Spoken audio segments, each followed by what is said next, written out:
Bom, então vamos lá. Primeira questão, vou colocar aqui que tem lá na série, né? Você tem o personagem principal, o Mark, e naquele contexto ali você tem um processo de ruptura como possibilidade.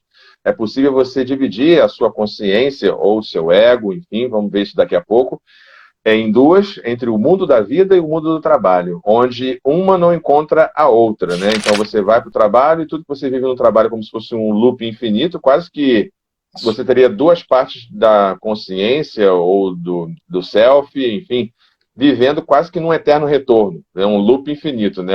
Sobretudo na Uhum. consciência do trabalho, isso fica bem claro. Essa possibilidade tecnológica de ruptura, de dividir o eu do trabalho com o eu da vida, é algo que é um plot da O série. meu nome é Mark S. Meu nome é Helly R. Meu nome é Irvin B. Meu nome é Dylan G.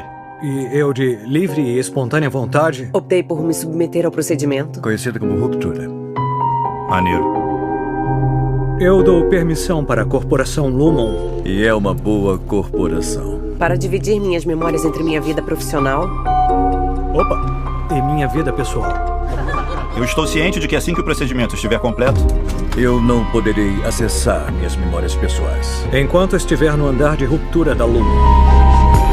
Na série tem essa fala, né? Que tipo de pessoa horrorosa, que tipo de pessoa odienta faria o processo de ruptura? Isso seria uma primeira questão. Que tipo de dor, que tipo de trauma, que tipo de angústia motivaria eventualmente um processo, né, ou o desejo de fazer essa ruptura?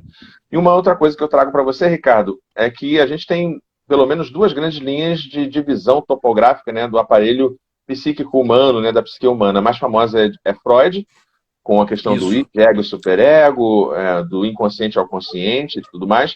E também tem Jung, que aí tem a parte da sombra, que você bem trata no vídeo do Batman e tudo mais. Então, primeira pergunta, quem seria essa pessoa horrível que faria ruptura? E depois, fala um pouco dessa diferença entre Jung e Freud na topografia da psique humana. Eu falei que essa primeira questão é uma questão até um pouco filosófica, até, porque eu acho que para a gente entender essa vida em isso, a gente tem que entender também que o relacionamento, a relação entre o homem e trabalho, que nos dias de hoje não é das mais agradáveis, as pessoas não veem mais sentido no trabalho. Então, eu encaro até, vendo isso através de um olhar mais filosófico, que existe uma ruptura, porque as pessoas simplesmente perderam o sentido, perderam a razão de ver, de encontrar razão no trabalho. É como se o trabalho não fizesse, né, não acrescentasse mais nada ao self do indivíduo, né? Falasse assim, isso daqui é simplesmente ignorável, eu quero esquecer, eu quero chegar em casa e só ter uma vida pessoal. Só que eu acredito que todo tipo de experiência humana, por mais burocrática que seja, por mais chata que seja, ela tem um sentido interessante ali para acrescentar a psique humana.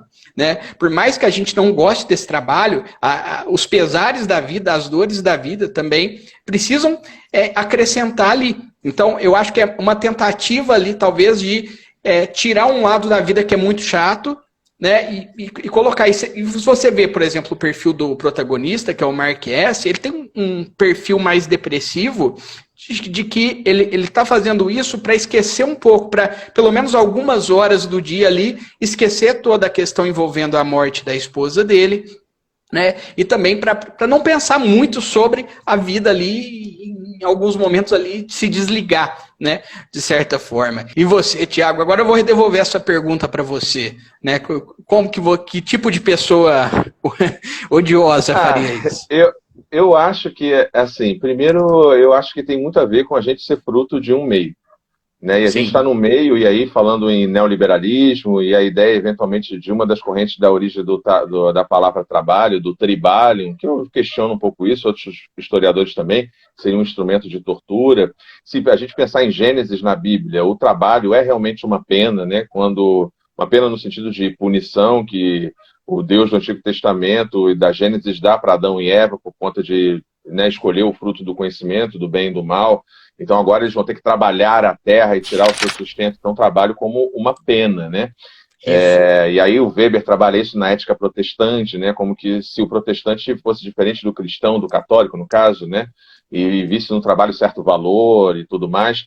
Mas assim, pegando filosofia para fechar essa resposta à sua pergunta bate e volta, é o seguinte, eu acho que teria um pouco de Heidegger, eu acho que teria um pouco de Nietzsche aí. Pegando em Heidegger, quem toparia o processo de ruptura seria uma pessoa, na minha perspectiva, uma pessoa que está na infância psíquica e uma pessoa que vive uma vida inautêntica, né? Ela espera que o mundo derrame sobre ela o sentido da sua existência.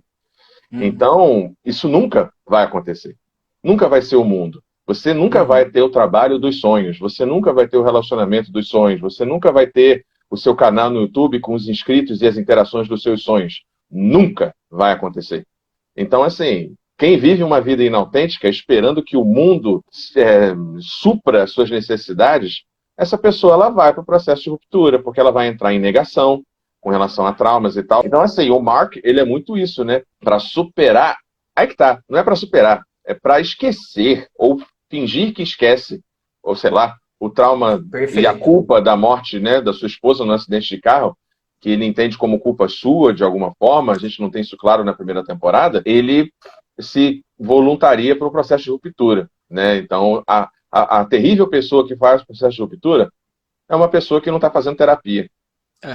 Isso me lembrou... Perfeito, cara, perfeito. Isso me lembrou tem uma frase do Jung, que ele fala que uma vida sem a sombra, ou seja, sem os pesares, sem os desafios da vida, até sem um lado negativo, é até possível, mas é extremamente incompleta, né? Então é basicamente isso, né? Eu acho que a gente vai procurar ali, pode até ser possível viver dessa forma, mas no fim é uma vida com uma incompletude ali que deixa de fazer sentido para a pessoa, né? Que ela precisa daquilo. E sobre a questão topográfica que a gente estava falando, né? Eu vi que no vídeo você deu uma predileção para a abordagem de Jung e essa questão da sombra, né? E aí sim. E você também cita a abordagem clássica, né, mais conhecida pelo senso comum, que é a abordagem freudiana. Fala um pouco do que é essa tentativa, né, de se atribuir a si mesmo a psicologia, né, um valor de ciência. Então essa coisa de topografia, né, de dividir meio que materialmente ou de modo imagético algo que não é material. E essa diferença entre Jung e Freud, e por que você preferiu o Jung na abordagem que você fez lá no vídeo e tal? E eu acho que, de certa forma, Jung foi uma consequência ali do sistema topográfico do Freud, porque o Freud iniciou tudo, e o Jung ele continuou, teve uma continuidade ali do trabalho, que eles divergem em algumas questões, né, conceituais mesmo, mas que eu quis considerar as duas visões, né? Porque o inconsciente é o inconsciente em qualquer uma das duas. Então, em qualquer dos dois sistemas que você considerar o inconsciente como um túnel, como eu falo no vídeo, né? Porque o eu externo e o eu externo, no caso da série, eles compartilham o mesmo inconsciente. Então, qualquer um dos dois sistemas, o inconsciente serviria como túnel. Dito isso, eu usei muito também do Jung, porque a manifestação da sombra inconsciente também está presente. Que nem eu falei, eu dei um exemplo lá, que foi a Halle, né, que ela tinha uma agressividade que estava presente tanto no eu externo quanto no eu interno. Você vê que é aquela mulher muito agressiva, né, ultra agressiva, né, tanto que até a batalha ali existencial que as duas travam ali tem um teor muito agressivo, né, tem até uma tentativa de suicídio ali no meio. Então, tem essa questão, mas também tem outras questões, por exemplo, o Irving, ele também tem ele é muito metódico no trabalho. Depois a gente descobre que ele é um ex-militar, né? Então tem toda a questão de ser metódico ali na personalidade, na sombra dele, aquela sombra neurótica também, né? Que eles compartilham. O Marquez também, ele tem, apesar dele ele não sabe por que ele tá triste, mas ali ele sempre tá meio cabisbaixo, meio não cabisbaixo, mas desanimado, né? Apesar dele sorrir ali no eu interno dele, ele nunca sabe por quê. Então, eu acho que tem muito essa questão da sombra, que no sistema topográfico freudiano, isso não tem uma explicação tão óbvia. Então, aí eu usei o junguiano para explicar essa parte que foi o que eu estava pensando enquanto assistia a série. Uma coisa legal que eu vi no seu vídeo, que eu acho que a gente já pode emendar nisso, é a ideia dessas... Qual seria o termo mais adequado? São duas... O eu interno e o eu externo seriam duas personas? Seriam dois egos? Qual seria o termo mais adequado para tratar sem ser o da série, que eu já acho que o da série é legal, eu interno e eu externo, ele fica bem didático, assim. Mas qual seria o termo mais preciso, talvez, teoricamente, para você? Então, primeiro, eu pensei que seria self, que são selfies distintos. Quando eu assisti, eu falei, nossa, são selfies distintos, né? Porque são como se fossem identidades muito diferentes. Dá uma pausa para todo mundo. Para quem não conhece, o que seria self? O self é o eu mesmo, né? É o conceito de eu mesmo, de totalidade psíquica. A gente tem que pensar o self como se ele fosse pensar em totalidade. É todo o seu eu interno. Todo o seu eu interno, todo o seu, a sua psique, toda a riqueza psíquica que você tem internamente é o self. Né? Ele integra consciente e inconsciente.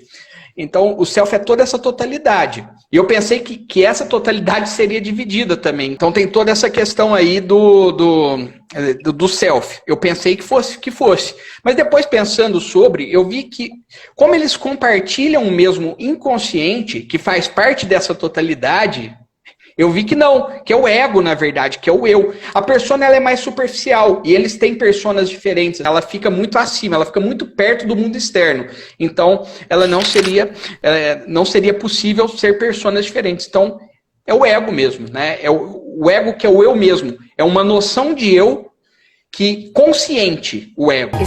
Então, a gente tem que pensar no ego como uma noção de eu consciente que descarta ali o inconsciente do self. Eu faço essas declarações livremente.